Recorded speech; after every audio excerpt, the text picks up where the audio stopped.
तो मुझे नहीं पता कि आप लोगों ने बिहार का आधुनिक इतिहास देखा था कि नहीं, क्योंकि इससे पहले वाला जो वीडियो था वो 200 इम्पॉर्टेंट क्वेश्चंस के साथ हमने मॉडर्न हिस्ट्री, बिहार की मॉडर्न हिस्ट्री को कवर किया था।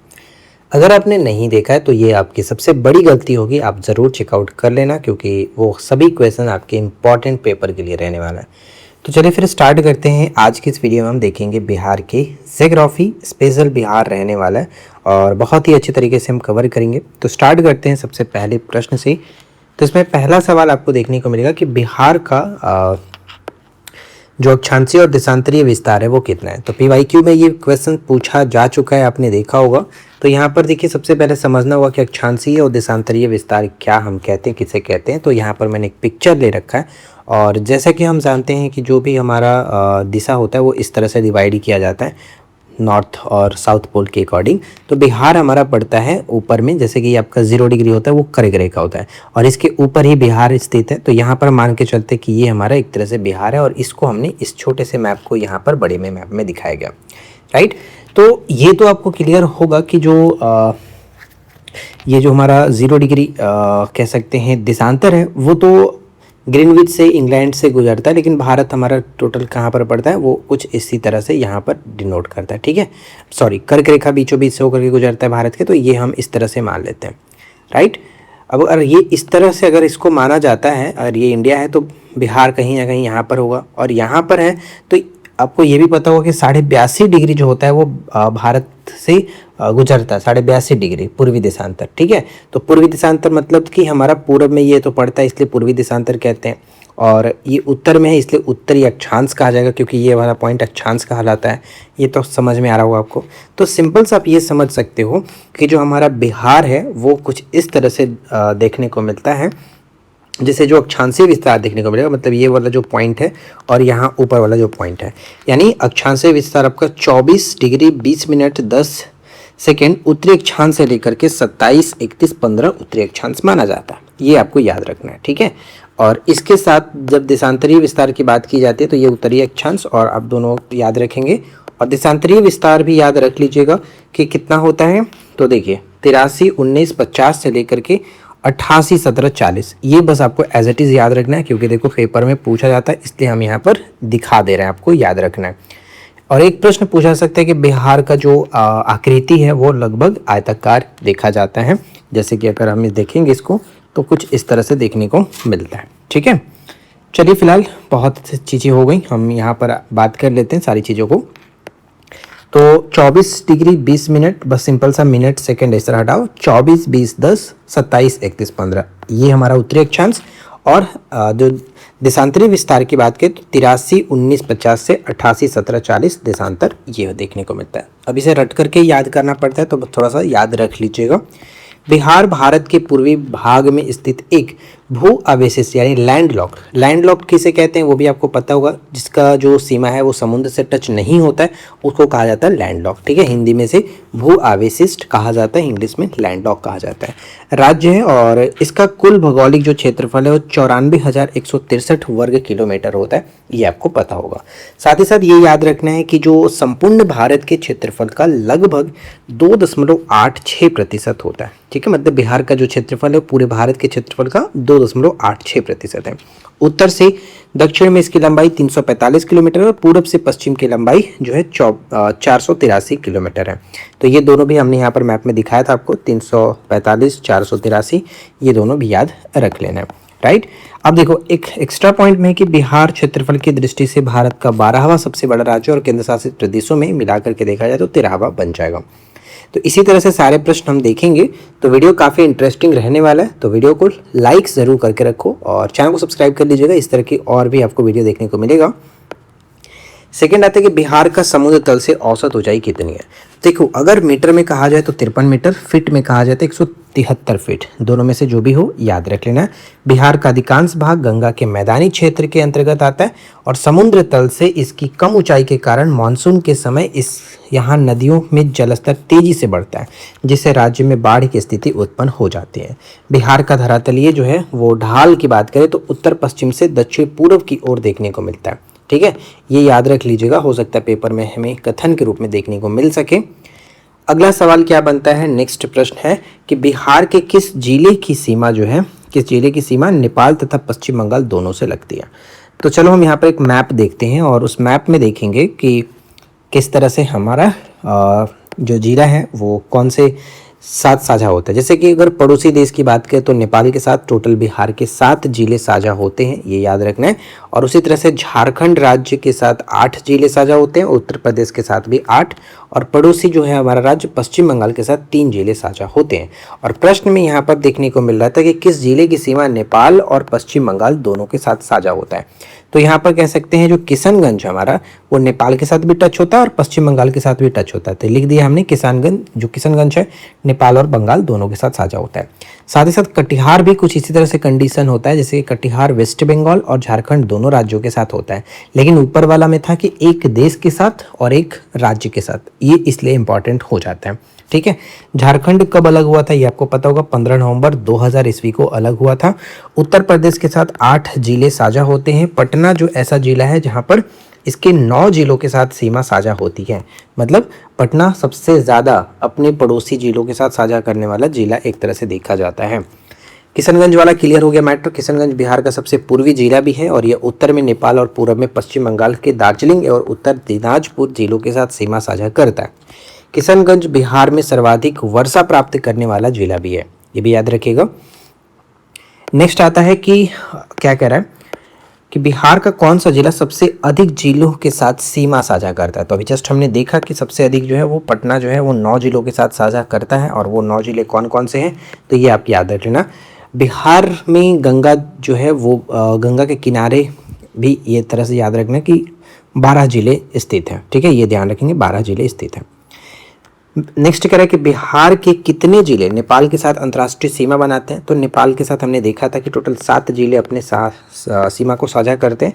उत्तर में नेपाल के साथ सीमा साझा करने वाले जिले 7 हैं, जिसमें पश्चिम से पूर्व की अगर क्रम देखा जाए तो पश्चिमी चंपारण, पूर्वी चंपारण, सीतामढ़ी, मधुबनी, सुपौल, अररिया और किशनगंज होते हैं।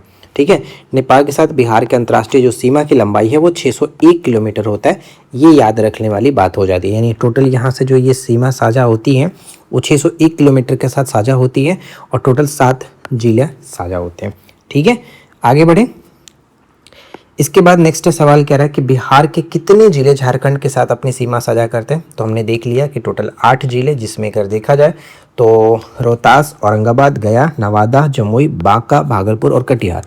एक थोड़ा सा पॉइंट यहाँ पर याद रख लेना, जैसे कि अगर देखने में आपको लगता होगा कि यहाँ पर कैमूर और रोहतास दोनों हैं, बिल्कुल नहीं, कि सिर्फ और सिर्फ रोहतास की ही जो है वो झारखंड के साथ अपनी सीमा साझा करता है, ना कि कैमूर के साथ। ठीक है, तो ये थोड़ा सा अच्छे से देख लेना, बहुत ही इम्पॉर्टेंट पॉइंट है, क्योंकि कई बार ऑप्शन में देकर के कंफ्यूज कर देता है, तो ये थोड़ा सा याद रखने वाली बात है। ठीक है, अगला सवाल, उत्तर प्रदेश की सीमा को स्पर्श करने वाले बिहार के जिलों की संख्या कितनी है। तो हमने देखा अभी जस्ट कि 8। देखो ऊपर में होता है 7, नीचे 8, लेफ्ट में 8 और राइट में 3। ये आप बस याद रख लेना, ये इंपॉर्टेंट है। ठीक है, बिहार के पश्चिमी भाग में 8 जिले उत्तर प्रदेश की सीमा को छूते हैं, जिसमें पश्चिमी चंपारण, गोपालगंज, सिवान, सारण, भोजपुर, बक्सर, कैमूर और रोहतास। ठीक है, रोहतास एकमात्र ऐसा जिला है जो उत्तर प्रदेश और झारखंड दोनों के साथ अपनी सीमा साझा करता है। उसी तरह से किशनगंज वाला हमने देखा था, जो कि किशनगंज झारखंड बोल रहा हूँ, किशनगंज पश्चिम बंगाल के साथ साथ नेपाल के साथ। और हमने नीचे क्या देखा था, देखो नीचे वाला हमने पॉइंट देखा था कटिहार। ठीक है, कटिहार पश्चिम बंगाल के साथ साथ झारखंड साझा करता है। अगला है कि बिहार के कितने जिले पश्चिम बंगाल के साथ। तो पश्चिम बंगाल के साथ 3 जिले होते हैं, ये पॉइंट आप पढ़ लेना।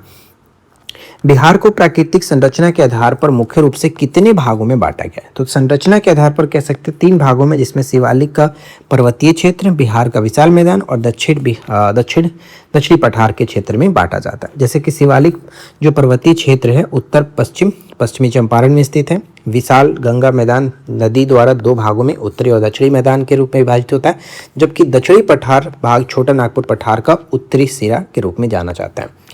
एक्स्ट्रा पॉइंट में है कि मैदान बिहार में कुल भौगोलिक क्षेत्र का लगभग 95% अधिक भाग पर विस्तृत है। अगला सवाल कह रहा है कि सोमेश्वर श्रेणी बिहार के किस जिले में स्थित है। तो सिंपल सा प्रश्न है कि ये पश्चिमी चंपारण के अंतर्गत सोमेश्वर की पहाड़ी हमें देखने को मिलता है।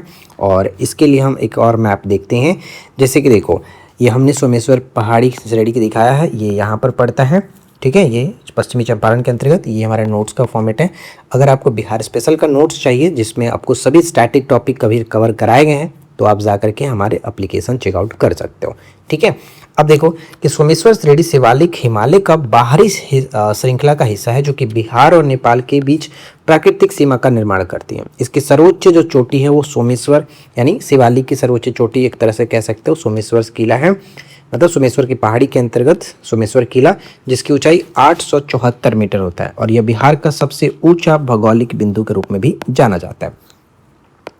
नेक्स्ट क्या बनेगा, अगला है कि शिवालिक पर्वतीय क्षेत्र को बिहार में कितने उप विभागों में बांटा गया था। उप विभागों में बांटा जाता है तो देखिए 3 उप विभागों में, जिसमें रामनगर दुन, सोमेश्वर श्रेणी और दून घाटी या फिर हरहा घाटी के रूप में जाना जाता है। यहाँ पर देखो एक तरह से कह सकते हैं सोमेश्वर श्रेणी, फिर हरहा घाटी और रामनगर दुन, ये 3 इस तरह से देखने को मिलता है, ठीक है। 1, 2 और 3, ये 3 इस तरह से बांटा गया है। यहाँ तक तो कोई दिक्कत नहीं होना चाहिए। और इसमें कह रहा है कि रामनगर दून छोटी पहाड़ियों का समूह है जिसका अधिकतम ऊंचाई 242 मीटर है। दून घाटी रामनगर दून और सोमेश्वर श्रेणी के मध्य स्थित है और ये अनुदैर्घ्य घाटी है। अतिरिक्त बिंदु में बात करें तो यह संपूर्ण पर्वतीय क्षेत्र पश्चिमी चंपारण जिले के उत्तर पश्चिम में लगभग 932 वर्ग किलोमीटर में फैला हुआ है। अगला सवाल, बिहार के विशाल मैदान की बात करें तो बिहार के विशाल मैदान का कुल क्षेत्रफल कितना है। तो देखो कुल क्षेत्रफल यहाँ पर हमें देखने को मिलता है 90,450 वर्ग किलोमीटर। गंगा नदी इस मैदान को 2 भागों में बांटता है, एक तो उत्तरी गंगा का मैदान और जिसमें लगभग आपका 56,980 वर्ग किलोमीटर आता है, और दूसरा दक्षिण बिहार का मैदान, ठीक है। और यह मैदान अत्यंत उपजाऊ जलोढ़ मिट्टी से बना हुआ है। इसके बाद अगर हम नेक्स्ट पॉइंट पे आए, जो कि ये आपका PYQ में पूछा गया था कि दियारा प्रदेश या फिर दियारा भूमि के नाम से किसे जानते हैं, क्या तात्पर्य होता है। तो कह सकते हैं कि गंगा और उसकी सहायक नदियों के बाढ़ क्षेत्र में निर्मित विशेष उभरी हुई भूमि को कहा जाता है दियारा प्रदेश, ठीक है, दियारा प्रदेश या फिर दियारा भूमि। जिसमें हम देखेंगे, देखो यहाँ पर अच्छे से लिखा गया कि मानसून के दौरान नदियाँ अपने साथ मिट्टी ला करके जमा करती हैं। जब पानी घटता है तो नदी के बीच या फिर किनारे उभरे हुए भूभाग बनते हैं, इन्हें ही दिनारा कहा जाता है। उबड़ खाबड़ भूमि भी कहीं कहीं लिखता है, तो ये भी ध्यान रख लीजिएगा। यह भूमि कृषि यानी विशेषकर मक्का और दलहन के लिए अत्यधिक उपजाऊ होती है, राइट। नेक्स्ट यहाँ पर एक पॉइंट और है कि सारण, पटना, बेगूसराय, भागलपुर जिलों में विस्तृत दियारा क्षेत्र पाए जाते हैं। नेक्स्ट सवाल कह रहा है कि चौर और मन बिहार के किस मैदानी भाग की मुख्य विशेषता होती है। तो चौर और मन जैसे उत्तरी बिहार के मैदान के अंतर्गत देखने को मिलता है, और इसमें क्या है कि चौर जो होता है वो निचले भूभाग होते हैं जिसमें साल भर जल भरा रहता है, यानी आर्द्र भूमि या फिर वेटलैंड कह सकते हैं। जबकि मन जो होता है वो नदियों के मार्ग बदलने से बनी गोखुर झीलें होती हैं, यानी ऑक्सबो लेक्स होती हैं, और ये उत्तरी बिहार में बाढ़ के पानी से जमाव में बनती है। तो जनरली आप जानते हैं कि जो उत्तरी बिहार है उसमें ज़्यादा बाढ़ देखने को मिलता है, तो हमें उसी में मन देखने को मिलेगा। और बेगूसराय का जो काबर ताल है एक प्रसिद्ध गोखुर झील यानी मन झील यानी एक तरह से ऑक्सबो लेक्स के रूप में, उदाहरण के रूप में आप इसे याद रख सकते हैं। नेक्स्ट सवाल क्या है, अगला है कि टाल क्षेत्र। टाल क्षेत्र बिहार के किस भाग में स्थित है। तो देखिए ये दक्षिणी गंगा के मैदान में पटना से लखीसराय के मध्य आता है। अब अगर हम थोड़ा सा मैप एक और देखेंगे, जैसे कि टाल जो मिट्टी वाली बात हो जाती है, ये देखो जनरली आप जानते हैं कि जो गंगा का मैदान होगा वो इस तरह से होगा, ठीक है। गंगा नदी इस तरह से प्रवेश करते हुए आगे की तरफ बढ़ती है, तो गंगा के दक्षिणी भाग में जस्ट जो हमारा जो क्षेत्र है इसी को टाल मिट्टी कहा जाता है, ठीक है, टाल मिट्टी के रूप में जाना जाता है। गंगा नदी के दक्षिणी तट के समानांतर एक प्राकृतिक तटबंध बना हुआ है जिसके पीछे का निचला इलाका जलमग्न हो जाता है, और इसी जलमग्न निम्न भूमि को टाल कहा जाता है, ठीक है। जिसमें हमें देखने को मिलेगा जैसे कि मोकामा टाल और बढ़ैया टाल आदि इस क्षेत्र के प्रसिद्ध टाल है जहां रबी फसलें विशेषकर दालों की बम्पर पैदावार की जाती है, ठीक है। आगे बढ़े। नेक्स्ट, बिहार के दक्षिणी पठारी भाग में किस प्रकार की सैलें पाई जाती हैं। तो ध्यान रखने वाली बात होगा कि बिहार के दक्षिणी पठारी भाग में, जैसे कि अगर हम एक और मैप देखेंगे तो यहाँ पर आपको समझ में आएगा। देखो ये बिहार हमारा हो गया, और इसमें ये हमारा नोट्स है, आप चाहे तो इसे आप परचेस कर सकते हो, हमारे एप्लीकेशन पर मिल जाएगा। तो देखो यहाँ पर क्लियरली बताया गया है, सब कुछ अच्छे से हमने लिखा है कि बिहार का जो दक्षिणी पठारी क्षेत्र है, जिसमें आपका एक तो विंध्यन चट्टान मिलता है और दूसरी आपका धारवाड़ चट्टान देखने को मिलता है। ठीक है, तो क्लियरली यहाँ पर हम जब प्रश्न में पढ़ेंगे तो आर्कियन और धारवाड़ क्रम की जो प्राचीन अग्नि और क्रांतिक चट्टानें हैं वो कह सकते हैं बिहार के दक्षिणी भाग में देखने को मिलता है। बिहार का दक्षिणी सीमावर्ती क्षेत्र जैसे कि गया, नवादा, जमुई, बांका, छोटा नागपुर पठार का विस्तार है, जहां ग्रेनाइट, नीस और सिस्ट जैसी कठोर और अत्यंत प्राचीन शैलें पाई जाती हैं। ठीक है, अगला प्रश्न जैसे कि सेम कह रहा है उसी तरह से देखिए कि कैमूर का पठार किस पर्वत श्रृंखला का पूर्वी विस्तार है। तो कैमूर का पठार हमें कहाँ देखने को मिलता है, तो कैमूर का पठार कुछ इस तरह से यहाँ पर मिलेगा। तो और ये कहाँ पर, विंध्यन चट्टान के अंतर्गत आएगा। तो सिंपल सा सही आंसर कि विंध्यन जो पर्वत श्रृंखला है, कैमूर और रोहतास झीलों में फैले पठार भाग जो है वो विंध्यन श्रेणी का हिस्सा है और यह मुख्य रूप से बलुआ पत्थर, चूना पत्थर और सेल जैसी अवसादी चट्टानों में पाई जाती हैं। और इस क्षेत्र में चूना पत्थर का उपयोग डालमिया नगर, बंजारी में सीमेंट जो कि उद्योग के लिए काफ़ी फेमस है। अब तो डालमिया जो कि पूरा बंद हो चुका है, डालमिया के पास ही हम लोग का घर, जो कि हम मतलब वहीं से हम बिलोंग करते हैं। तो ये थोड़ा सा याद रखना। नेक्स्ट देखो, नेक्स्ट है कि खड़गपुर की पहाड़ियाँ बिहार के किस जिले में स्थित है।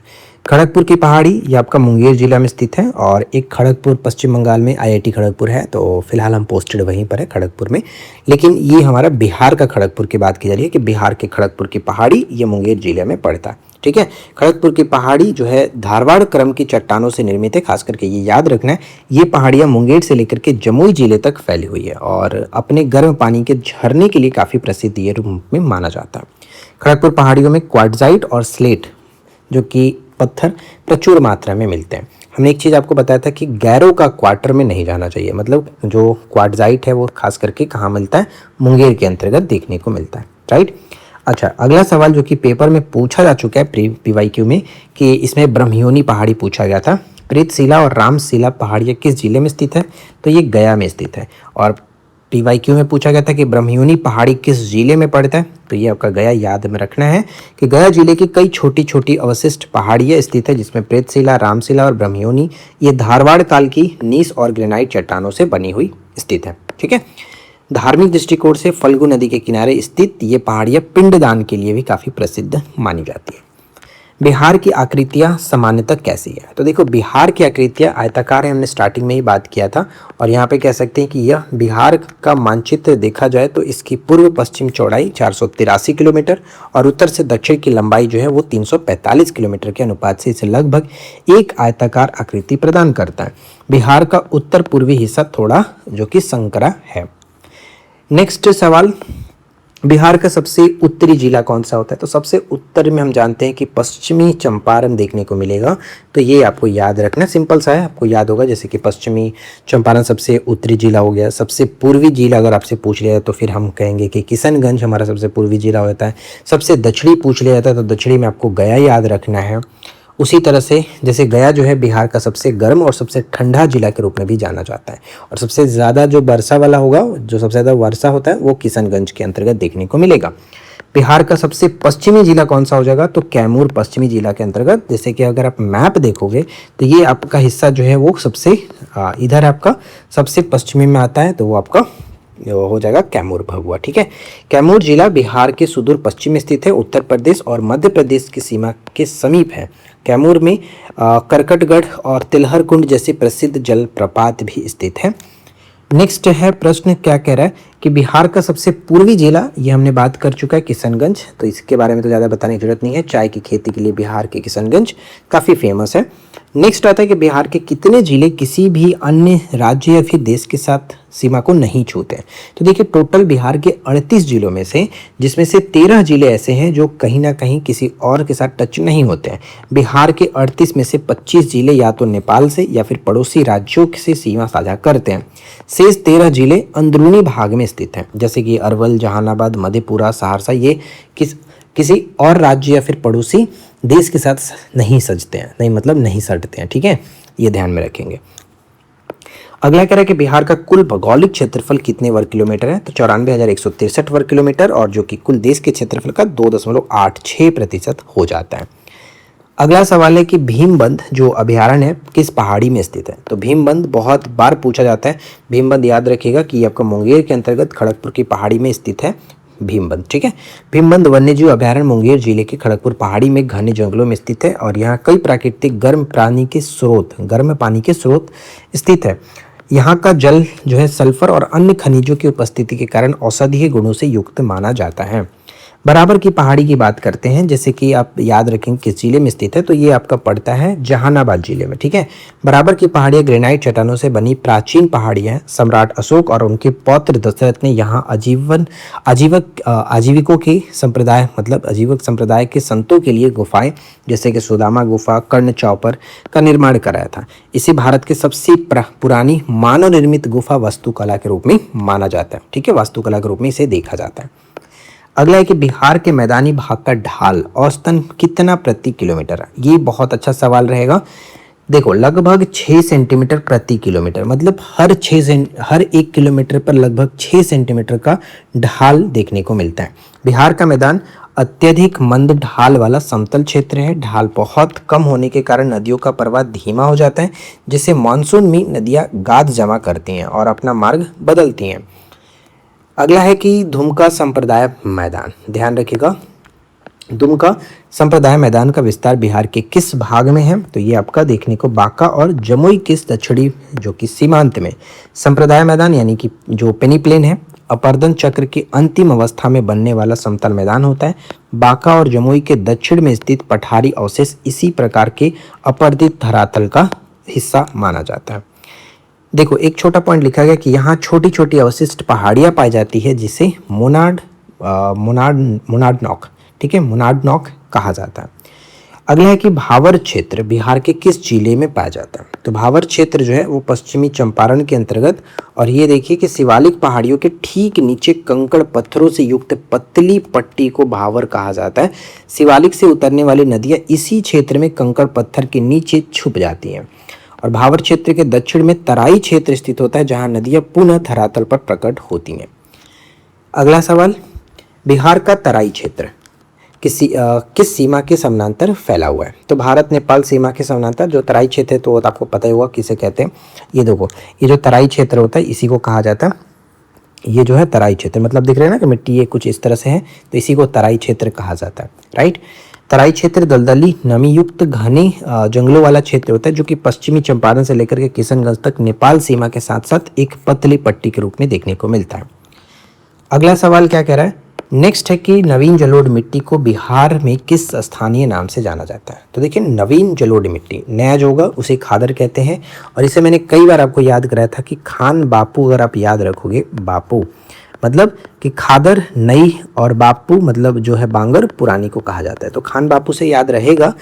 तो ये कह सकते हैं नदियों द्वारा प्रत्येक वर्ष बाढ़ के समय बिछाई जाने वाली नई उपजाई मिट्टी को खादर कहा जाता है। और यह मिट्टी उत्तर बिहार के बाढ़ प्रभावित क्षेत्रों जैसे सुपौल, सहरसा, दरभंगा में पाई जाती है। इसमें चूना और पोटास की मात्रा अधिक होती है जो धान और जूट के लिए काफ़ी उपयुक्त रूप में मानी जाती है। उसके विपरीत यह है कि पुरानी जलोढ़ मिट्टी को बिहार में क्या कहते हैं, जैसे कि नई को खादर कहा जाता है, पुरानी को बांगर कहा जाएगा। और इसमें क्या पढ़ सकते हैं कि यह जलोढ़ मिट्टी जहां अब बाढ़ का पानी प्रतिवर्ष नहीं पहुंच पाता उसे बांगर या फिर पुरानी जलोढ़ मिट्टी कहा जाता है। और पुरानी जलोढ़ मिट्टी का जो क्षेत्र है वो आप देख पाओगे कुछ इस तरह से देखने को मिलता है, ठीक है। पुरानी जलोढ़ मिट्टी कुछ इस तरह से है, तो आप देख पाएंगे मिट्टी के सारा चीज़ हमने यहाँ पर लगा रखा है। आप थोड़ा सा याद कर लेना क्योंकि यहाँ से कई सारे सवाल एग्जाम में डायरेक्ट पूछ लिए जाते हैं, ठीक है। बलसुंदरी क्या है, बलथर मिट्टी का है, तो सब कुछ हम देखेंगे। फिलहाल यहाँ पर जैसे कि आपका पुरानी जलोढ़ मिट्टी जैसे पूर्णिया, सहरसा, चंपारण, मुजफ्फरपुर के कुछ भूभाग में देखने को मिलता है। बलसुंदरी याद रखिएगा, बलसुंदरी खास करके और बलथर मिट्टी ये दोनों में कन्फ्यूजन होता है। जैसे बलसुंदरी बिहार के किस क्षेत्र में पाई जाती है, तो जनरली ये देखो उत्तरी बिहार के दक्षिणी भाग में, यानी उत्तरी बिहार तो ये हुआ जो गंगा का मैदान के ऊपर में है वो आपका उत्तरी हो गया। और इसके दक्षिणी भाग में हमें देखने को मिलता है कुछ इस तरह से, ये जो हमने लाइन बना रखा है ना, ये रेड वाला ये वाला था, ठीक है। मतलब कि बलसुंदरी मिट्टी जो है वो कुछ इस तरह से देखने को मिलता है, जिसमें आपका सारण, मुजफ्फरपुर, सहरसा, पूर्णिया, इन सभी क्षेत्रों के अंतर्गत यहाँ पर लिखा भी गया होगा। पूर्णिया, सहरसा, दरभंगा, मुजफ्फरपुर, सारण के क्षेत्रों के अंतर्गत देखने को मिलता है। ठीक है। बल सुंदरी मिट्टी पुरानी जलोढ़ का ही एक प्रकार होता है जिसमें चूने की मात्रा अधिक होती है। यह हल्की दोमट से लेकर के बलुई मिट्टी होती है। यह मिट्टी तंबाकू, मक्का, आम, लीची और पैदावार के लिए, मतलब लीची के पैदावार के लिए काफ़ी उपयुक्त मानी जाती है। अब देखो एक पॉइंट यहाँ पर कह रहा था, कथन के रूप में इस तरह से सवाल बनते हैं कि बल सुंदरी मिट्टी जो है पुरानी जलोढ़ मिट्टी का ही एक प्रकार होता है। जैसे कि हमने यहाँ पर लिखाया है पुरानी जलोढ़ मिट्टी जो है इसी के अंतर्गत आपको ये देखने को मिलता है। ये जो आपका पुरानी जलोढ़ मिट्टी है वो इसी मतलब क्षेत्र में हमें देखने को मिलता है। तो ये थोड़ा सा याद रखना है, इम्पॉर्टेंट रहेगा। अब देखो मैप में तो कुछ अलग तरीके से दिखाया जाता है, लेकिन जनरली जो आपको बताया जा रहा है वो आप थोड़ा सा याद रख लेना। इसे मैं साफ़ कर देता हूँ, चाहो तो आप स्क्रीनशॉट इसे ले लेना ताकि और अच्छे से क्लियर समझ में आए आपको। ठीक है, इसे मैं हम साफ़ कर, थोड़ा सा इरेजर को बड़ा कर देते हैं, आराम से आप याद कर लेना। ठीक है, कुछ इस तरह से है। अब देखो आगे आते हैं अगले सवाल पर। नेक्स्ट क्या कह रहा है कि कैलारी या फिर करैल केवाल मिट्टी बिहार के किस भाग में देखने को मिलता है? तो दक्षिण गंगा के मैदान में। ठीक है, दक्षिण गंगा के मैदान में करेल केवाल मिट्टी या फिर पुरानी जलोढ़ मिट्टी का ही दक्षिणी रूप है जो रोहतास से लेकर के भागलपुर तक फैली है। यह क्षारीय स्वभाव की, भारी, चिकनी और जल धारण क्षमता में अत्यधिक मजबूत होती है। कह रहा है कि ये जो आपका एक तरह से पुरानी जलोढ़ मिट्टी का ही हिस्सा देखने को मिलता है। तो पुरानी जलोढ़ मिट्टी, लेकिन ये आपका कुछ इस तरह से रोहतास से लेकर के इधर देखने को मिलता है। तो ये जैसे कि देखो कैराल केवाल मिट्टी देखने को मिल रहा है ना, ये वाला हिस्सा हमें थोड़ा याद रखना है। राइट, ये पीला वाला जो क्षेत्र है वो दिखाया गया, जैसे इसे मैं थोड़ा हटाता हूँ, ये पीला वाला जो क्षेत्र दिखाया गया ना, इसी को आप मान करके चलो। ये वाला सूखने पर इस मिट्टी में गहरी दरारें पड़ जाती है। धान, गेहूँ और दलहन के लिए उत्तम होता है। जैसे कि धान तो आप जानते हैं रोहतास में ज़्यादातर देखने को मिलता है। अगला सवाल कह रहा है कि बलथर मिट्टी, ये सवाल बहुत अच्छा है। बलथर मिट्टी का विस्तार बिहार में कहाँ होता है? तो याद रखने वाली चीज़ है कि बलथर मिट्टी छोटा नागपुर पठार, बलथर यानी कि पत्थर, बलथर पत्थर। ठीक है, पत्थर, पत्थर कहाँ मिलेगा? पठार के अंतर्गत। पठार जो है वो छोटा नागपुर पठार, गंगा मैदान के संक्रमण क्षेत्र है, जैसे कि कैमूर से राजमहल की पहाड़ी तक इस हिस्से में हमें देखने को मिलता है। ठीक है, यानी जो हमारा नीचे वाला हिस्सा है बलथर जो है, लाल पीली मिट्टी को एक तरह से कह सकते हो, इसमें देखने को मिलता है। ठीक है, यह लाल और पीले रंग की कंकरीली मिट्टी होती है जो कि अम्लीय स्वभाव की होती है और इसमें जल धारण क्षमता बहुत कम होती है।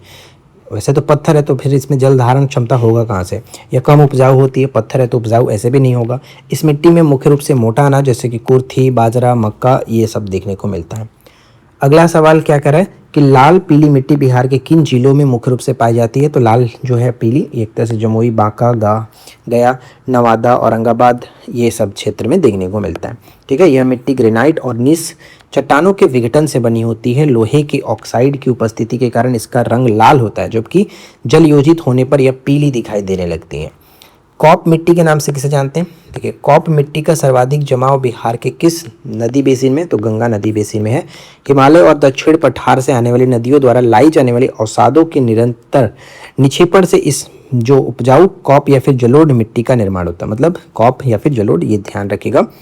और यह मिट्टी बिहार में कृषि अर्थव्यवस्था की रीढ़ मानी जाती है क्योंकि सबसे ज़्यादा जो है वो जलोढ़ मिट्टी ही देखने को मिलता है। नेक्स्ट है बिहार का सबसे बड़ा प्राकृतिक भूभाग कौन सा है? तो उत्तरी गंगा का मैदान। उत्तरी गंगा का मैदान लगभग 56,980 वर्ग किलोमीटर में फैला है, जो बिहार के कुल क्षेत्रफल के आधे से अधिक हिस्से को कवर करता है। ठीक है, यहाँ पर कह रहा है कि घाघरा, गंडक, बूढ़ी गंडक, बागमती, कोसी और महानंदा नदियाँ इसे सिंचित करती हैं और यह क्षेत्र अत्यधिक उपजाऊ होने के साथ साथ राज्य का सबसे अधिक बाढ़ प्रभावित क्षेत्र भी देखने को मिलता है। राइट, यहाँ तक कोई दिक्कत नहीं होनी चाहिए। इसके बाद नेक्स्ट जो पार्ट है देखेंगे भाग 2, जिसमें बिहार का अफवाह तंत्र यानी नदियों एवं झीलों के बारे में देखने वाले हैं। तो चलिए फिर स्टार्ट करते हैं। सबसे पहला देखिए इसमें पॉइंट क्या कह रहा है। इसमें है कि गंगा नदी बिहार में किस स्थान पर प्रवेश करती है? तो हम जनरली जानते हैं कि गंगा नदी बिहार में जो कि बक्सर ज़िले के चौसा में प्रवेश करता है। और जैसे कि आप यहाँ पर मैप में देख पाओगे, ये है आपका चौसा। ठीक है, जहाँ पर गंगा बिहार में प्रवेश करती है और ये टोटल यहाँ पर पढ़ेंगे कि गंगा नदी जो है उत्तर प्रदेश से प्रवाहित होते हुए बक्सर जिले के चौसा के पास बिहार के सीमा में प्रवेश करती है और यह लगभग 2 बराबर भागों में उत्तरी और दक्षिणी में विभाजित करता है। जैसे कि आप देख पाएंगे जब ये गंगा है लगभग ऊपर और नीचे एक आपका उत्तरी और एक दक्षिणी बिहार के रूप में विभाजित किया जाता है। ठीक है, बिहार में गंगा नदी की कुल लंबाई जो है वो 445 किलोमीटर होता है, ये याद रखना। इसके बाद नेक्स्ट सवाल कह रहा है कि बिहार से प्रवाहित होकर के गंगा नदी किस जिले से पश्चिम बंगाल में प्रवेश करती है? तो कटिहार जिले से ये जो कि पश्चिम बंगाल में गुजरता है। जैसे कि यहाँ पर क्लियरली लिखा गया कि गंगा नदी बिहार के 12 जिलों से होकर के बहती है और अंत में कटिहार भागलपुर सीमा के पास से बिहार से बाहर निकल करके पश्चिम बंगाल में प्रवेश कर जाती है। पटना जिले में गंगा नदी की जो लंबाई है बिहार के सभी जिलों में सबसे अधिक है, लगभग 99 किलोमीटर है और ये PYQ में पूछा जा चुका है, तो इसे आप अच्छे से याद रख लेना, इम्पॉर्टेंट होगा। नेक्स्ट प्रश्न बनता है कि बिहार का शोक किस नदी को कहा जाता है? तो देखो बिहार के शोक के रूप में हम जानते हैं कि कोसी नदी जो है बिहार के शोक के रूप में जानी जाती है। और क्यों ऐसा होता है? क्योंकि कोसी नदी नेपाल के सप्तकोशी से निकलती है और अपने मार्ग बदलने के और भयंकर बाढ़ लाने की प्रवृत्ति के लिए कुख्यात है और इसके कारण बिहार का शोक इसे कहा जाता है। यह नदी कटिहार जिले के कुर्सेला के पास गंगा में मिल जाती है, ये खास करके याद रखना है। कहाँ पर? तो कटिहार जिले के कुर्सेला में, ये बहुत इंपॉर्टेंट पॉइंट हो जाएगा, ये महत्वपूर्ण रहेगा। नेक्स्ट सवाल देखिए, नेक्स्ट कह रहा है कि गंडक नदी बिहार में किस स्थान पर प्रवेश करती है? बिहार के नदियों पर मेरे 2-3 वीडियो ऑलरेडी अपलोड किए जा चुके हैं, अगर आपने नहीं देखा है तो उसे देख लेना। साथ ही साथ जो भी नोट्स हमारा था वो एप्लीकेशन पर आपको अच्छे तरीके से नोट्स के फॉर्मेट में सब कुछ बताया गया है बिहार की नदियों के बारे में, तो अगर आपने नोट्स बाई कर रखा है तो वहाँ से आप देख सकते हो। तो गंडक नदी बिहार में वाल्मीकि नगर पश्चिमी चंपारण से प्रवेश करता है। नेपाल में इसे नारायणी और शालिग्राम कहा जाता है और यह पश्चिमी चंपारण के वाल्मीकि नगर से बिहार के मैदानी भागों में प्रवेश करता है। साथ ही साथ गंडक नदी हाजीपुर के निकट पहलेजा घाट के पास गंगा में मिलती है। ठीक है, ये पॉइंट याद रखना है। नेक्स्ट क्या कह रहा है कि सदा नीरा प्राचीन नाम किस नदी का था? तो गंडक का प्राचीन नाम सदा नीरा होता था। वैदिक काल में गंडक नदी को सदा नीरा कहा गया। शतपथ ब्राह्मण में उल्लेख है कि आर्यों का पूर्व की ओर विस्तार सदा नीरा नदी के तट तक हुआ था और यह नदी नेपाल के हिमालय से निकलती है और वर्ष भर जल से भरी रहती है। अगला पॉइंट है कि बूढ़ी गंडक नदी का उद्गम जो कि स्थल कहाँ से है? बूढ़ी गंडक का उद्गम होता है चैतरावा चौर पश्चिमी चंपारण के सोमेश्वर श्रेणी के पास और यह गंडक नदी के पुराने बहने वाले मार्ग से बनी है। यह पूरी तरह से बिहार के भीतर ही बहने वाली सबसे लंबी नदी है, लगभग 320 किलोमीटर है और ये खगड़िया जिले के पास गंगा में जाकर के विलीन हो जाती है, ये ध्यान रखिएगा। और सबसे तीव्र गति से बहने वाली एक तरह से नदी भी मानी जाती है बूढ़ी गंडक को, तो ये पॉइंट इंपॉर्टेंट है। अगला सवाल कह रहा है कि बागमती नदी बिहार में कहाँ प्रवेश करता है? ये याद रखना है। बागमती नदी बिहार में प्रवेश करता है सोरबतिया यानी सीतामढ़ी जिले में। ठीक है, बागमती नदी नेपाल की शिवपुरी पहाड़ी से निकलती है और सीतामढ़ी के सोरबतिया गांव से बिहार में प्रवेश करती है। यह अत्यधिक विनाशकारी बाढ़ के लिए जानी जाती है, ये ध्यान में रखेंगे। और एक पॉइंट यहाँ पे कि मुजफ्फरपुर और दरभंगा शहर बागमती के मैदानी प्रवाह क्षेत्र में आते हैं। कई बार ऐसा सवाल पूछा था कि दरभंगा जो है वो किस नदी के किनारे बसा हुआ है? तो बागमती, ये याद रखना है। अच्छा, अगला सवाल कि कमला नदी का उद्गम स्थल बताइए कि कहाँ है? तो कमला नदी महाभारत श्रेणी नेपाल से ये निकलता है। साथ ही साथ पढ़ेंगे कि कमला नदी नेपाल के महाभारत पर्वत से निकल करके बिहार के मधुबनी जिले में जयनगर से मैदानी भाग में प्रवेश करता है। ठीक है, मिथिलांचल क्षेत्र में कमला नदी को एक अत्यंत पवित्र नदी के रूप में देखा जाता है, माना जाता है, ये ध्यान रखेंगे। नेक्स्ट सवाल बनता है कि घाघरा या फिर सरयू नदी बिहार के किस जिले में गंगा से मिलती है? तो बिहार में ये छापरा सारण जिले में जो कि गंगा से मिलती है।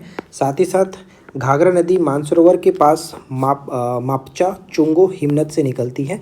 उत्तर प्रदेश में इसे सरयू कहा जाता है और यह कह सकते हैं सिवान के पास बिहार में प्रवेश करती है और यह नदी बिहार और उत्तर प्रदेश के बीच एक लंबी प्राकृतिक सीमा बनाती है, ये खास करके आपको याद रख लेना है।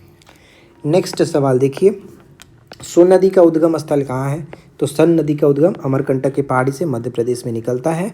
और इसमें पढ़ेंगे कि सोन नदी मध्य प्रदेश के मैकाल पर्वत की अमरकंटक चोटी से निकलती है और उत्तर प्रदेश और झारखंड में बहते हुए रोहतास जिले में बिहार में प्रवेश करती है।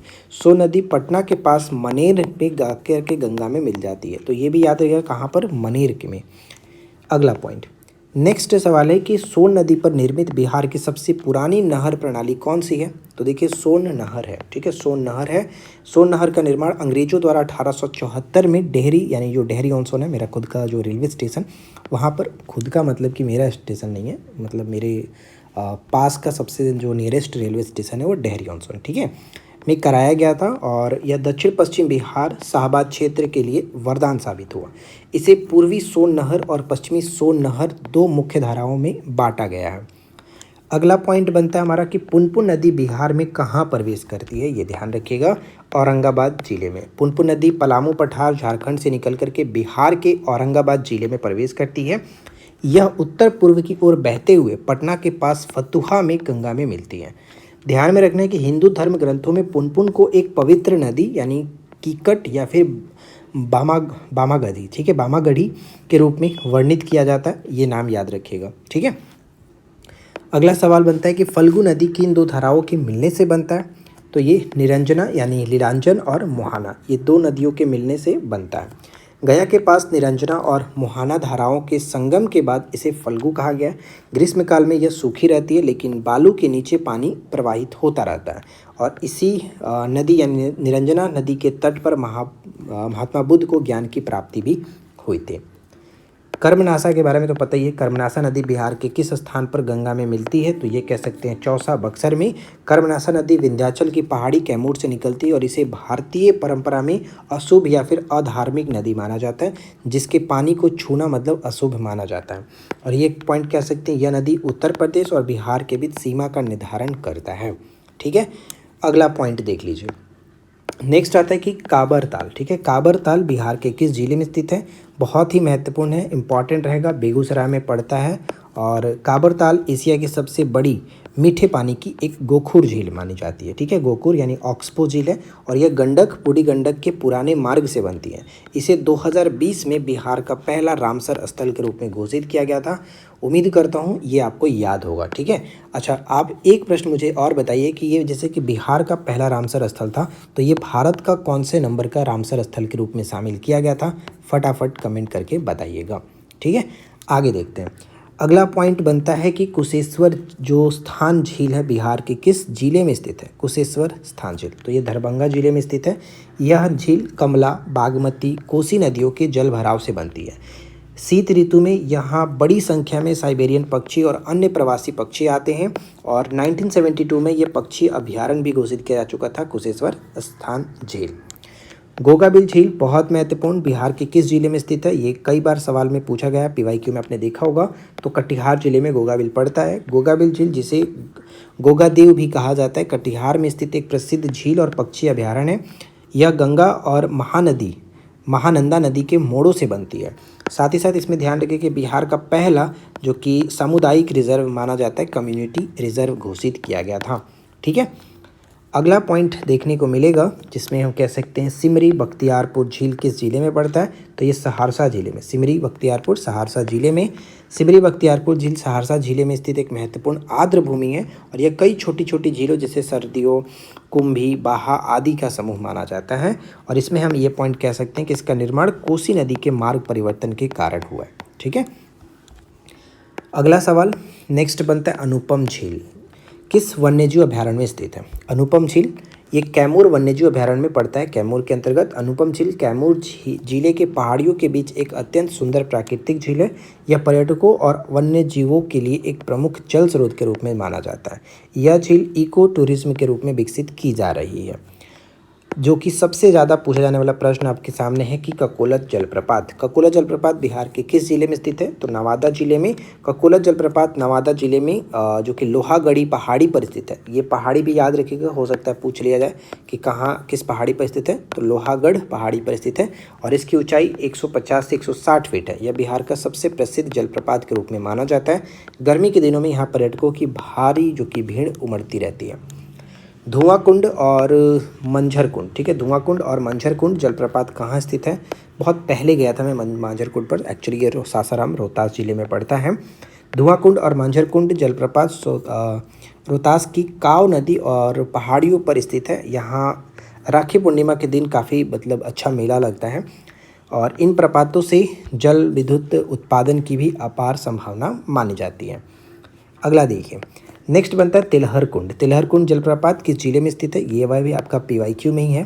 तिलहर कुंड आपका कैमूर के अंतर्गत तिलहर कुंड जलप्रपात भभुआ अघौरा मार्ग पर कैमूर की पहाड़ियों में स्थित है। अब यह अपने ठंडे पानी और चारों ओर फैली प्राकृतिक हरियाली के लिए जाना जाता है और यह जलप्रपात दुर्गावती नदी के उद्गम क्षेत्र के समीप स्थित होता है। करकटगढ़, ये याद रखना आपको कि करकटगढ़ जलप्रपात बिहार के किस जिले में स्थित है? ये पड़ता है कैमूर के अंतर्गत, ठीक है। करकटगढ़ जलप्रपात कैमूर में कर्मनासा नदी पर स्थित एक सुंदर प्राकृतिक प्रपात है और हाल के वर्षों में से मगरमच्छ संरक्षण क्षेत्र के रूप में विकसित किया गया है। बिहार सरकार इसे प्रमुख इको टूरिज्म स्पॉट बना रही है। नेक्स्ट आता है कि जीरो मिल या फिर जीरादेई के पास बहने वाली दाह नदी निम्नलिखित में से मतलब किसकी सहायक नदी है? तो ये कह सकते हैं घाघरा नदी, ठीक है, घाघरा की सहायक नदी के रूप में जाना जाता है। दाह नदी सिवान जिले में प्रवाहित होने वाली एक छोटी नदी है जो कि घाघरा नदी तंत्र का हिस्सा माना जाता है और भारत के प्रथम राष्ट्रपति डॉक्टर राजेंद्र प्रसाद का जन्मस्थल जीरादेई है, इसी क्षेत्र से स्थित है, ठीक है।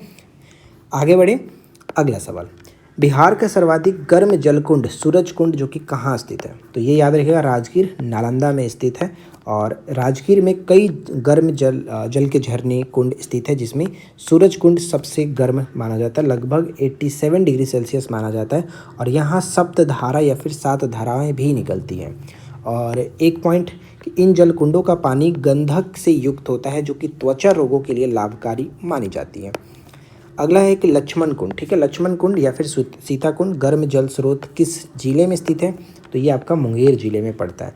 मैंने कुंड पर, पहाड़ियों पर और नदियों पर, झरना पर, सब पर अलग अलग वीडियो बनाया गया है। अगर आपने नहीं देखा है तो ज़रूर चेकआउट कर लेना, प्लेलिस्ट में मिल जाएगा। और साथ ही साथ अगर आपने इसका नोट्स नहीं दिया है, अभी तक नोट्स नहीं अपने बाई किया है, तो आप हमारे एप्लीकेशन पर जा करके वहाँ से बिहार स्पेशल वाले सेक्शन में, पेड कोर्स के सेक्शन में जाएंगे तो मिल जाएगा। बिहार स्पेशल में सब कुछ डाला गया है।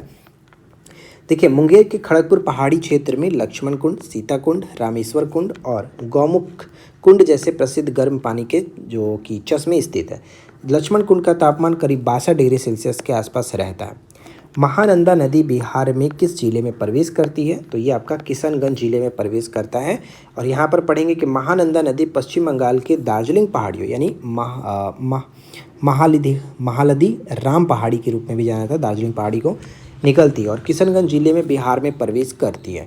यह कह सकते हैं कि यह उत्तर पूर्वी बिहार की सबसे पूर्वी नदी है जो कि कटिहार के पास नवाबगंज में गंगा में मिलता है। ये याद रखिएगा, सबसे इम्पॉर्टेंट ये पॉइंट रहेगा कि बिहार के उत्तर पूर्वी मतलब उत्तर पूर्वी सबसे पूर्वी नदी कौन सी होती है? तो ये आपका महानंदा नदी है, ठीक है, महानंदा नदी है। और अगला पॉइंट हमारा बनेगा कि सकरी नदी का उद्गम कहाँ से होता है? छोटा नागपुर पठार हजारीबाग से। देखो, इसमें हम ये पढ़ सकते हैं कि सकरी नदी हजारीबाग पठार से निकल करके नवादा, गया, पटना जिलों से होकर के बहती है। रामायण में इसे सुमागधी भी कहा गया, ठीक है, सुमागधी कहा गया। तो डायरेक्ट प्रश्न बन सकता है कि सुमागधी के नाम से किस नदी को जाना जाता है? सकरी नदी, छोटा नागपुर पठार, हजारीबाग। यह नदी अपने मार्ग तेजी से बदलने के लिए जानी जाती है। त्रिवेणी नहर किस नदी से जल प्राप्त करता है? ये तो आपको पता है कितना वीवीआई है, कितना बार पीवाईक्यू में पूछा जा चुका है। तो त्रिवेणी नहर में पानी जो कि गंडक नदी से आता है। त्रिवेणी नहर का निर्माण 1904 में गंडक नदी पर पश्चिमी चंपारण जिले में किया गया था और यह उत्तर पश्चिमी बिहार यानी विशेषकर चंपारण की सिंचाई का एक प्रमुख साधन के रूप में भी माना जाता है। कोसी बैराज, ठीक है, कोसी बैराज का निर्माण किस स्थान पर किया गया? तो भीमनगर, नेपाल के सीमा के पास, ठीक है। कोसी नदी का विनाशकारी बाढ़ को नियंत्रित करने और सिंचाई की सुविधा हेतु 1963 के दौरान भारत नेपाल के सहयोग से भीमनगर में बैराज बनाया गया था। यहाँ से पूर्वी कोसी नहर और पश्चिमी कोसी नहर निकलती हैं। अगला पॉइंट है कि बिहार में कुल कितने मुख्य नदी बेसिन हैं? तो 8 मुख्य नदी बेसिन के रूप में जाना जाता है, जिसमें आप देख पाएंगे यहाँ पर कि बिहार जल संसाधन विभाग के अनुसार प्रमुख नदी बेसिन गंगा, घाघरा, गंडक, बूढ़ी गंडक, बागमती, अवघरा मतलब अगवारा और कोसी, महानंदा और दक्षिण नदियों में सोन, पुनपुन और क्यूल, ये सब मानी जाती हैं प्रमुख 8 बेसिन। पूरा बिहार विशाल गंगा नदी बेसिन का ही एक उपविभाग के रूप में देखा जाता है। नेक्स्ट है कि अजय नदी का उद्गम बिहार के किस जिले से होता है? तो अजय नदी जमुई, जो कि बटपार गांव कह सकते हैं, अजय नदी जमुई जिले के झाझा के निकट चकाई पठार से निकलती है और यह दक्षिण पूर्व की ओर बहते हुए झारखंड में प्रवेश करती है और अंत में पश्चिम बंगाल में भागीरथी यानी गंगा में मिल जाती है। क्यूल नदी के बारे में देखिए कि क्यूल नदी बिहार में किस स्थान से प्रवेश करती है? तो सतगवां यानी गिरिडीह जमुई सीमा के पास। और क्यूल नदी झारखंड के तीसरी गिरिडीह क्षेत्र से निकल कर के जमुई जिले से बिहार में प्रवेश करती है और लखीसराय के पास सूरजगढ़ा में गंगा में मिल जाती है। प्रसिद्ध बौद्ध और जैन ऐतिहासिक स्थल इस नदी के किनारे स्थित है। बाणसागर जो समझौता हुआ था किस नदी के जल बंटवारे से संबंधित है? तो सोन नदी। बाणसागर समझौता सोन नदी। यह समझौता 1973 में बिहार, उत्तर प्रदेश और मध्य प्रदेश के बीच सोन नदी के पानी के न्याय संगत बंटवारे के लिए किया गया था और मध्य प्रदेश में सोन नदी पर बाणसागर बांध भी बनाया गया है, ये याद रखेंगे। अगला है कि कमला बलान नदी परियोजना किस क्षेत्र को सिंचित करती है? तो ये मिथिलांचल क्षेत्र, मधुबनी और दरभंगा के इलाके को कमला और उसकी सहायक जो है कि बलान नदी पर बैराज बनाकर नहरें निकाली गई हैं जो मधुबनी और दरभंगा के शुष्क मैदानी इलाकों को जल प्रदान करती है। यह क्षेत्र खरीफ की फसलों यानी धान के उत्पादन में काफ़ी जो कि यूज़फुल है, सहायक है। दुर्गावती जलप्रपात कछुआड़ प्रपात भी कहा जाता है, किस जिले में स्थित है? तो रोहतास कैमूर सीमा पर। और यह जलप्रपात कैमूर की पहाड़ियों पर दुर्गावती नदी के प्रवाह पथ पर बनता है। इसकी ऊंचाई लगभग 80 मीटर यानी 260 फीट है। इसे खादरकोह जलप्रपात भी कहा जाता है। खादरकोह जलप्रपात के नाम से दुर्गावती जलप्रपात को जाना जाता है। तो ऐसे सवाल बन सकते हैं, तो इसे याद रख लेना, राइट। अगला सवाल नेक्स्ट कह रहा है कि बरहा मोहाना किस नदी प्रणाली से संबंधित है? तो इसे फल्गु नदी से। फल्गु नदी आगे जाकर के कई छोटी छोटी शाखाओं जैसे लोकायन, मैतहन आदि में बढ़ जाती है, जिन्हें स्थानीय रूप से बरहा या फिर मोहाना कहा जाता है और यह टाल क्षेत्र में जाकर के विलीन हो जाती है। नेक्स्ट है कि उधवा नाला पक्षी अभयारण्य यानी ऐतिहासिक दृष्टि से बिहार से जुड़ा किस नदी तट पर है? तो ये गंगा नदी पर है। यहाँ पर देखिए वर्तमान में यह झारखंड के साहिबगंज में, परंतु अविभाजित बिहार में यह गंगा के किनारे स्थित एक अत्यंत महत्वपूर्ण आर्द्र भूमि था। यहाँ साइबेरिया से आने वाले प्रवासी पक्षी आश्रय लेते हैं। ऋषिकुंड की बात करें तो गर्म जल स्रोत कहाँ पर है? तो ऋषिकुंड आपका मुंगेर के अंतर्गत। तो आपने पीछे भी देखा होगा कि रामायण से मिलता जुलता जितने भी नाम, जैसे कि आपका लक्ष्मण कुंड, सीता कुंड और ऋषिकुंड यहाँ पर देख रहे हैं, तो ये सब कुछ आपका मुंगेर के अंतर्गत है। ऋषिकुंड मुंगेर जिले में स्थित खड़गपुर पहाड़ियों में से एक सुंदर घाटी में स्थित है और यहाँ मलमल, ठीक है, मलमल अधिक मास के महीने में पवित्र स्थान के लिए काफ़ी बड़ा एक मेला लगता है। नेक्स्ट आता है कि सांगरा जलप्रपात बिहार के किस जिले में स्थित है? तो ये हमें याद रखना होगा, कैमूर जिले में ये पड़ता है सांगरा जलप्रपात और ये कैमूर पठारी क्षेत्र में प्राकृतिक झरनों में से एक है। मानसून के समय यहाँ जल का प्रवाह काफ़ी बढ़ जाता है और कैमूर जिले को बिहार के जलप्रपातों का जिला के रूप में भी जाना जाता है।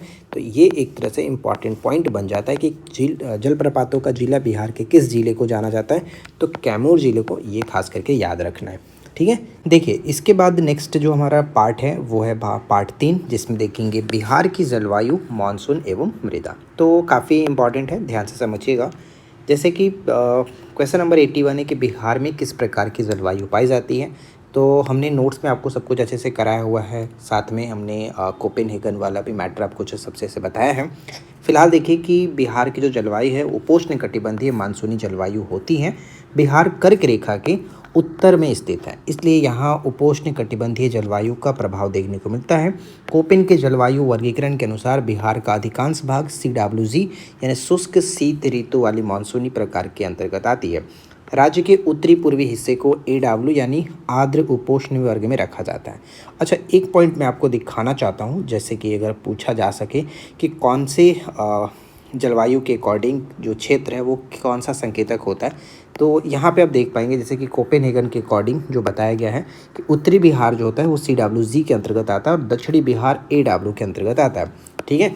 उसी तरह से टिवार्थ की अगर बात करें, टिवार्थ के अकॉर्डिंग पूछा सकता है कि उत्तरी बिहार की जलवायु CAW के अंतर्गत आता है और दक्षिणी बिहार यहाँ पर AW के अंतर्गत देखने को मिलता है।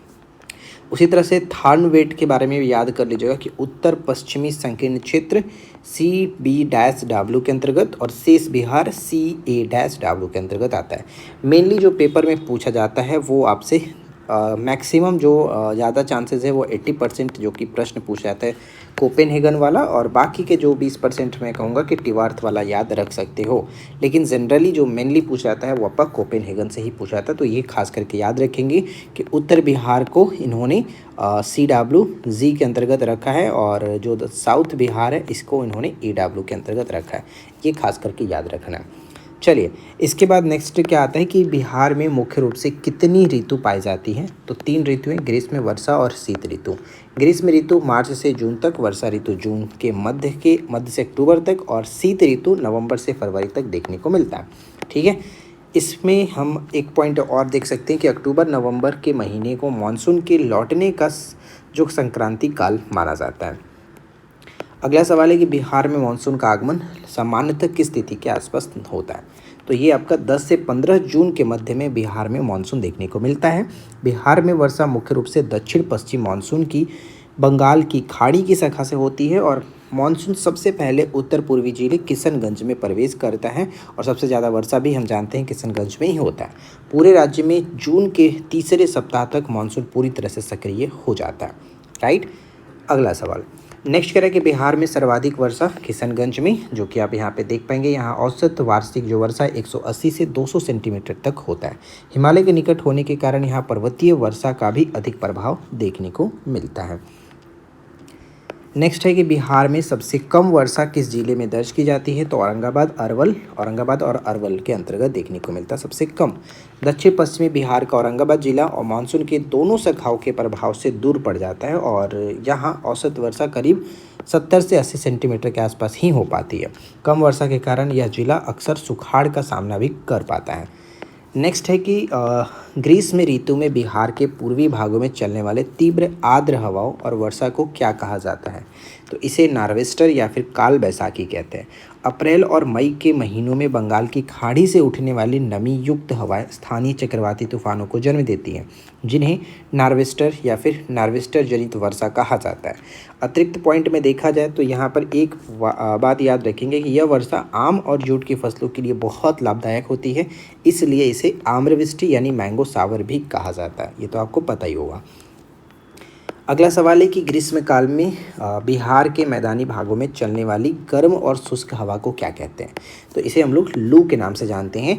मई जून के महीनों में पश्चिम और उत्तर पश्चिम दिशा में चलने वाली लू भरी अत्यंत गर्म और शुष्क हवाओं को लू कहा जाता है और इसका तापमान जनरली 30 डिग्री से 45 डिग्री तक हो सकता है और ये हवाएं आर्द्रता को न्यूनतम कर देती है, जिससे मनुष्य और फसलों पर प्रतिकूल जो कि प्रभाव पड़ता है। बिहार का सबसे गर्म और सबसे ठंडा जिला में गया देखने को मिलता है। गर्म में गया और सबसे ठंडा में भी गया होता है। गया जिला पथरीली चट्टानों और भू आकृतिक बनावट के कारण गर्मियों में अत्यधिक तापमान 40 से 45 डिग्री सेल्सियस तक और सर्दियों में न्यूनतम तापमान 3 डिग्री से 5 डिग्री सेल्सियस तक दर्ज करता है। यह विषम जलवायु का उत्तम उदाहरण देखने को मिलता है। नेक्स्ट यहाँ पर है कि बिहार में औसत वार्षिक वर्षा कितनी होती है? तो यहाँ पर 112 से 125 सेंटीमीटर। ठीक है, इसके बाद नेक्स्ट सवाल है कि शीतकालीन वर्षा पश्चिमी चक्रवाती विक्षोभ, ठीक है, पश्चिमी चक्रवाती विक्षोभ बिहार की किस फसल के लिए अत्यधिक लाभदायक है? तो रबी फसल, विशेषकर गेहूं और सरसों के लिए। इसमें एक पॉइंट यहाँ पर पढ़ पाएंगे कि भूमध्य सागर से उठने वाले पश्चिमी विक्षोभ, ये पेपर में पूछा गया था एक बार। भूमध्य सागर से उठने वाले पश्चिमी विक्षोभ के कारण दिसंबर से जनवरी महीने में हल्की वर्षा होती है और यह हल्की बौछार गेहूं की फसल के विकास के लिए अत्यंत गुणकारी मानी जाती हैं और इस वर्षा को मावठ भी कहा जाता है। ठीक है, मावठ के नाम से भी जाना जाता है। अगला सवाल देखिए, कृषि जलवायु क्षेत्रों यानी एग्रो क्लाइमेट जोन के आधार पर बिहार को कितने मुख्य जोनों में बांटा गया? मुख्य जोनों में बात करें तो 3 मुख्य जोन, यानी यहाँ पर जोन 1, जोन 2 और जोन 3 के अंतर्गत देखने को मिलता है। जोन 1 में उत्तर पश्चिम, जोन 2 में उत्तर पूर्व और जोन 3 के अंतर्गत दक्षिण बिहार। जोन 3 को पुनः उप 2 जोनों में बांटा जाता है, जोन 3A और जोन 3B में विभाजित किया गया। यह वर्गीकरण मिट्टी के प्रकार, वर्षा, तापमान और फसल के पैटर्न के आधार पर किया गया है और इस पर मैंने अलग डेडिकेटेड वीडियो बना रखा है, साथ में मैंने नोट्स भी प्रोवाइड करा रखा है, तो आप हमारे एप्लीकेशन पर जा सकते हैं नोट्स के लिए।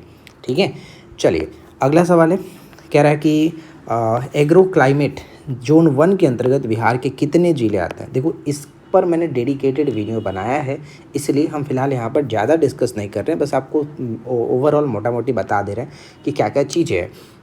अगर आपको अच्छे से समझना है ये जो कृषि क्षेत्र है, क्योंकि इससे कई सारे सवाल पेपर में बनते हैं, तो आप हमारे नोट्स को जा कर के पढ़ लेना। 13 जिले आते हैं जोन 1 के अंतर्गत। इसमें उत्तर पश्चिम के जिले जैसे कि पश्चिमी चंपारण, पूर्वी चंपारण, सिवान, सारण, गोपालगंज, मुजफ्फरपुर, सीतामढ़ी, वैशाली, दरभंगा, मधुबनी, समस्तीपुर, बेगूसराय और शिवहर शामिल है। ठीक है, यहाँ बाल सुंदरी और दोमट मिट्टियाँ मुख्य रूप से पाई जाती हैं। और देखिए इसको मैं अगर आपको मैप के थ्रू दिखाना चाहूँ तो यहाँ पर मैंने एक मैप लगा रखा और आप यहाँ पे समझ भी सकते हैं। जैसे कि पूछा गया था कि जोन 1 के अंतर्गत, ये आपका जोन 1 है और जोन 1 के अंतर्गत कितने ज़िले आते हैं, तो टोटल ये 13 ज़िले आते हैं, जो कि आप यहाँ पर देख पाएंगे। टोटल 13 ज़िले हैं, जिसमें आपका पश्चिमी चंपारण, पूर्वी चंपारण, सीतामढ़ी, मधुबनी, दरभंगा, समस्तीपुर, बेगूसराय, वैशाली, मुजफ्फरपुर, शिवहर, गोपालगंज, सिवान और सारण, ये टोटल 13 ज़िले इस तरह से काउंट किए जाते हैं। ठीक उसी तरह से जोन 2 में अगर पूछा जाए तो जोन 2 में आप ये थोड़ा सा ध्यान रखना। और जोन 3 को 2 उपभागों में बांटा गया था, जोन 3A और जोन 3B। तो 3A के अंतर्गत इतने ज़िले और जो 3B के अंतर्गत इतने ज़िले, टोटल 38 ज़िलों का कुछ इस तरह से डिवाइड किया गया। आप इसे अच्छे से याद रख लेना। ठीक है, अब देखो नेक्स्ट सवाल उसी तरह से पूछा गया है, जैसे कि कह रहा है कि क्या प्रश्न बनता है कि एग्रो क्लाइमेट जोन 2 के अंदर यानी उत्तर पूर्व मैदान में कौन कौन से प्रमुख जिले आते हैं। तो 2 के अंतर्गत 8 जिले शामिल होते हैं, जिसमें पूर्णिया, कटिहार, किशनगंज, अररिया, सुपौल, सहरसा, मधेपुरा और खगड़िया। और यह क्षेत्र राज्य का सबसे अधिक वर्षा वाला और बाढ़ प्रभावित क्षेत्र है। यहाँ की प्रमुख फसलें जूट, मक्का और धान होती है। इस जोन में अम्लीय और नवीन जलोढ़ खादर मिट्टी का देखने को मिलता है। जैसे कि अभी हमने आपको बताया कि टोटल इसके अंतर्गत 8 जिले आते हैं, 1, 2, 3, 4, 5, 6, 7 और 8, ये 8 ज़िले इसके अंतर्गत देखने को मिलते हैं। तो यहाँ पर हम इसको मार्क कर दे रहे हैं। टोटल इसके अंतर्गत 8 ज़िले आते हैं। ऊपर वाला में फर्स्ट के अंतर्गत 1, दूसरा के अंतर्गत 8। इसके बाद आप नेक्स्ट देखिए, कह रहा है कि एर्गो क्लाइमेट जोन 3 यानी दक्षिण बिहार को किस आधार पर A और B में बांटा गया है। तो हमने पीछे बताया था आपको कि दक्षिण पूर्वी जो कि आपका 1 देखने को मिलता है, जोन दक्षिण पूर्वी मैदान 3A और दक्षिण पश्चिमी मैदान 3B। ठीक है, यानी जोन 3A में 6 जिले आते हैं। जोन 3A के अंतर्गत, जैसे कि ये आपका जोन 3A है, तो इसके अंतर्गत 6 जिले आते हैं। 6 जिले कौन कौन, तो देखो शेखपुरा, लखीसराय, मुंगेर, भागलपुर, बांका और जमुई, ये टोटल 6 जिले इसके अंतर्गत आते हैं। और जोन 3B के अंतर्गत जो बाकी के रिमेनिंग बचा, जैसे कि आप यहाँ पर देख लो कि जबकि जोन 3B के अंतर्गत 11 जिले पटना, गया, औरंगाबाद, रोहतास, कैमूर, बक्सर, भोजपुर, अरवल, जहानाबाद, नवादा और नालंदा इसके अंतर्गत देखने को मिलता है। और यहाँ पर यानी इसके अंतर्गत टोटल 11 जिले। अब इन सभी को काउंट करके देख लो, टोटल आपका कितना आ जाएगा, 38 आ जाएगा। ठीक है, तो अब प्रश्न एक और आपसे ये पूछा जा सकता है कि बिहार का सबसे सूखा प्रभावित क्षेत्र जो है वो कौन सा है। तो यहाँ पर 3B के अंतर्गत जो देखने को मिलता है, सबसे अधिक सूखा प्रभावित क्षेत्र के अंतर्गत हमारा ये वाला 3B के अंतर्गत देखने को मिलेगा। ठीक है, इंपॉर्टेंट पॉइंट था इसलिए मैंने आपके सामने रख दिया। अब आते हैं अगले सवाल पर। नेक्स्ट है कि बिहार में पाई जाने वाले दलदली या फिर तराई मिट्टी की प्रकृति कैसी होती है। तो ये हल्की अम्लीय से उदासीन यानी पीएच मान कम होता है और जैविक पदार्थों से भरपूर इसमें होता है। यह मिट्टी नेपाल सीमा के साथ चंपारण से किशनगंज तक पाई जाती है। निरंतर जल जमाव के कारण इसमें ह्यूमस की मात्रा अधिक होती है, लेकिन नाइट्रोजन की मात्रा कम होती है। और यह मिट्टी पटसन और धान की खेती के लिए अत्यंत अनुकूल मानी जाती है। अगला पॉइंट, कॉप मिट्टी जिसे हम लोग जलोढ़ मिट्टी भी कहते हैं, किस तत्व की प्रचुरता होती है। तो पोटास और चूना की प्रचुरता हमें देखने को मिलेगा। बिहार की जलोढ़ या फिर कॉप मिट्टी में पोटास, चूना और फास्फोरस की अच्छी मात्रा पाई जाती है, जबकि नाइट्रोजन और ह्यूमस की मात्रा कम होती है। उर्वरकों के उपयोग से यह मिट्टी अत्यधिक उपज देने में सक्षम हो पाती है। अगला सवाल, बिहार के दक्षिणी पठार किनारे पर पाई जाने वाली लाल मिट्टी का रंग लाल क्यों होता है। तो यहाँ पर कह सकते हैं लौह ऑक्साइड की उपस्थिति कारण यानी आयरन ऑक्साइड की उपस्थिति के कारण ऐसा हमें लाल देखने को मिलता है। प्राचीन आग्नेय शैल जैसे कि ग्रेनाइट, नीस जब रासायनिक रूप से विघटित होते हैं तो उसमें मौजूद लोहा ऑक्सीकृत होकर के मिट्टी को लाल रंग प्रदान करता है। और इसमें जल धारण क्षमता कम होने के कारण केवल मोटे अनाज ही उगाए जाते हैं। पीछे हमने मिट्टी वाले सेक्शन में इसको कवर किया था, राइट। अगला सवाल, नेक्स्ट बनता है कि पुरानी जलोढ़ यानी जिसे बांगर कहा जाता है मिट्टी का रंग कैसा होता है। तो जो बांगर मिट्टी है गहरा भूरा या फिर काला सा होता है ये। और यहाँ पर पढ़ पाएंगे कि बांगर मिट्टी में जैविक पदार्थों और क्ले की मात्रा अधिक होने के कारण इसका रंग गहरा होता है। यह खादर की तुलना में अधिक सघन और भारी होती है और यह मिट्टी सिंचाई सुविधाओं के उपलब्ध होने पर गेहूं तथा गन्ना उत्पादन के लिए काफ़ी सर्वश्रेष्ठ मानी जाती है।